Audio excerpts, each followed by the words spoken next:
हम लोगों को इस कान में बराबर यह बात बताई गई है कि भगवान का अर्थ होता है संपूर्ण 6 ऐश्वर्य। बारंबार उसे बताने की आवश्यकता नहीं। तो श्री राम अपरिसीम 6 ऐश्वर्यों से युक्त है। भगवान शब्द का वास्तविक प्रयोग श्री राम में होता है, उपचार में नहीं। उत्तम श्लोकाय, हे उत्तम श्लोक, हम आपको प्रणाम कर रहे हैं। श्री राम को उत्तम श्लोक कहा जाता है। उत्तम श्लोक का अर्थ होता है जिनका श्लोक यश उत्तम है, श्रेष्ठ। और उत्तम का एक अर्थ है जिनका यश, जिनका कीर्तन किसी जीव को तम से ऊपर उठा देता है, प्राकृत जगत से पार कर देता है।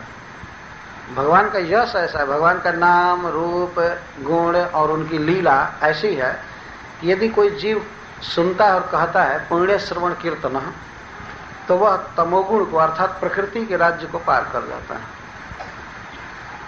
भगवान के नाम का ऐसा आधार है, गुण का ऐसा आधार है। केवल आश्रय मात्र से वह व्यक्ति प्रकृति के राज्य से बाहर हो जाता है। कभी कभी किसी के मन में प्रश्न उठता है कि क्या है हरे कृष्ण करने में। हरे कृष्ण करना एक लिफ्ट पर चढ़ने जैसा है, और यह एलिवेटर, यह लिफ्ट कहां से नीचे उतरा है? गोलोक केर प्रेम धन हरि नाम संकीर्तन, गोलोक से आया है। जैसे इस जगत में हम लोग कुछ शब्द सुनते हैं, लेकिन वह शब्द हमारे ही स्थान का नहीं होता है। हो सकता है BBC लंदन का शब्द आ रहा हो या दिल्ली का शब्द आ रहा हो। शब्द भी भिन्न भिन्न जगह से आते हैं। तो ये महामंत्र कहाँ से आया है, या भगवान का कोई भी नाम कहाँ से आया है? गोलोक से आया है। यह प्राकृत शब्द नहीं है, और गोलोक से एक लिफ्ट की तरह उतरा हुआ है। जो भाग्यवान इस लिफ्ट का आश्रय लेते हैं वो तो गोलोक जाएंगे। इसलिए भगवान को उत्तम श्लोक कहा गया है। तम से कैसे करेंगे? केवल जिह्वा का बटन दबाना है। हरे कृष्णा कृष्णा कृष्णा हरे हरे, हरे राम राम राम। नरोत्तम दास ठाकुर कहते हैं, चैतन्य महाप्रभु ने भी कहा है, गोलोक केर प्रेम धन हरि नाम संकीर्तन रति न जन्मिल के नेताय। यह गोलोक से भगवान अपना नाम दिए, लेकिन हाय रे मेरी उसमें रुचि नहीं हुई। चैतन्य महाप्रभु कहते, नामना मकारी बहुधा निज सर्वशक्ति तत्रार्पिता नियमित स्मरणे न काल एतादृशी तो कृपा भगवन ममापि दुर्दैव मिदृश विहाजनी नानुराग। चैतन्य महाप्रभु कहते हैं कि हे नाथ, आपने अपने अनेक नामों को इस जगत में दिया। अनेक नाम क्यों कृष्ण दिए? इसलिए कि लोगों की भिन्न भिन्न रुचि है, अतः भिन्न भिन्न नाम भगवान ने दिया। जिसकी जिसमें रुचि हो जपे। नामना मकारी बहुधा, नामों का अनेक प्रकार प्रकट किया, और उनके जपने में कालह नियमित, काल की पाबंदी भगवान ने नहीं लगाया कि भोर में ही जपो, दोपहर में नहीं जप सकते, या कोई पात्र का नियमन नहीं किया कि जप सकते हैं, स्त्रियां नहीं जप सकती, या बच्चे नहीं जप सकते हैं। कोई नियम नहीं है, छूट है। कोई भी कहीं भी किसी भी देश में किसी भी काल में और किसी भी वॉइस के तरंग में, जैसे लाउड स्पीकर होता है तो उसका रेगुलेटर होता है, तो आप हाई बोलिए चाहे मंद बोलिए, कोई बात नहीं। जितना बोल सकते हैं उतना ही बोलना चाहिए। बहुत गला फाड़ करके और दूसरे दिन बिल्कुल बोला ही न जाए, ऐसा नहीं जप करना चाहिए। नॉर्मल आनंद से बोलना चाहिए जप में और कीर्तन में भी। तो यह कोई पाबंदी नहीं, जैसा बोलना चाहिए ठीक है। अगर जो बहुत चिल्लाना चाहते हैं तो चिल्लाएं, जो मंद जपना चाहते हैं जप है, जो मध्यम जपना चाहते हैं घर में, ऑफिस में, कार में, मंदिर में, विद्यालय में, कोर्ट में, कहीं भी जप कर सकते हैं। नियमित स्मरणे न काल। यदि भगवान की कृपा को देखा जाए कि भगवान ने अपनी कृपा का पूर्ण प्रकाशन किस कार्य में किए हैं, तो वह है भगवान का लीला करना इस जगत में। भगवान जो लीला करते हैं और अपना नाम प्रकाशित करते हैं इस जगत में, यही भगवान की सर्वोपरि कृपा है। एतादृशी तव कृपा। एतादृशी का अर्थ है अनुपमा, आपकी ऐसी कृपा। कैसे आप अपने गुण को प्रकट किए, लेकिन दुर्दैव भी मेरा ऐसा है कि आपकी कृपा से टक्कर लेकर आपकी कृपा को हरा दिया। मेरा दुर्भाग्य इतना प्रबल है कि हे कृष्ण आपकी रहा है, उसको दुर्दैव या सुदैव को। क्यों नहीं नाम में रुचि हो रही है, क्यों नहीं भगवान के गुणों के वर्णन में रुचि हो रही है? दुर्दैव। दैव का अर्थ है पूर्व का कर्म। प्रत्येक व्यक्ति के साथ उसका डॉक्यूमेंट चलता है, खास करके कोई व्यक्ति। अब ऐसा मत समझिए कि देह से और पैसा से रहा है। कागज न रहे तो नहीं जा सकता है। यदि पासपोर्ट न रहे, वीसा न रहे और कुछ न रहे तो नहीं जा सकता है। पैसा होने से क्या होगा और शरीर होने से क्या होगा? तो देखने में लगता है कि शरीर से जा रहा है या पैसा लेकर के जा रहा है, लेकिन वो जा रहा है पासपोर्ट से और वीसा से। तो उसके साथ वो रहते हैं सब जगह। हम लोग इस संसार में हैं तो हमारा कर्म फल साथ साथ लगा हुआ है और वही एक विशेष प्रकार की मति को जन्म देता है। बुद्धि कर्मानुसारिणी, जैसा कर्म किए हैं वैसी बुद्धि बनती है।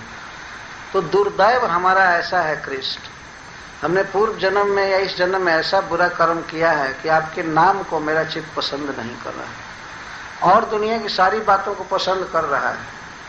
दिन भर काम कुछ बातचीत करता रहता है, लेकिन 16 माला पूरा करने में नानी मर जाती। ऐसा मेरा दुर्दैव। एक तरफ जीव का कर्म फल और दूसरे तरफ भगवान की कृपा है। वो टकरा कर कृपा हार गई। कहने का आशय ये, ऐसी आपकी कृपा, लेकिन मेरा दुर्दैव ऐसा है कि नाम में रुचि नहीं।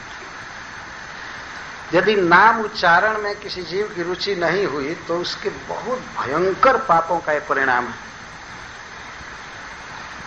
बहुत बड़ा पाप आकर के बाधा दे रहा। जब चालू नहीं कर सका व्यक्ति, जो लोग करते हैं भले कम बेसी करें तो उनका दुर्दैव बहुत खराब नहीं है, लेकिन जो बिल्कुल करते ही नहीं है उनका तो दुर्दैव बहुत प्रबल है। बहुत सीरियस रोग है, सावधान होने की जरूरत है। हरे कृष्णा कृष्णा कृष्णा हरे हरे, हरे राम राम राम। भगवान का यश है इस जगत में इसीलिए है कि हमको तमह से पार करे। तमसो मां ज्योतिर्गमय। पहले जब कोई व्यक्ति किसी गुरु के पास आता था तो गुरु से प्रार्थना करता था, तमसो मां ज्योतिर्गमय।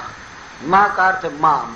संस्कृत में कभी कभी अनुस्वार नहीं दे करके मां का प्रयोग किया जाता। मां माने मां, मुझको।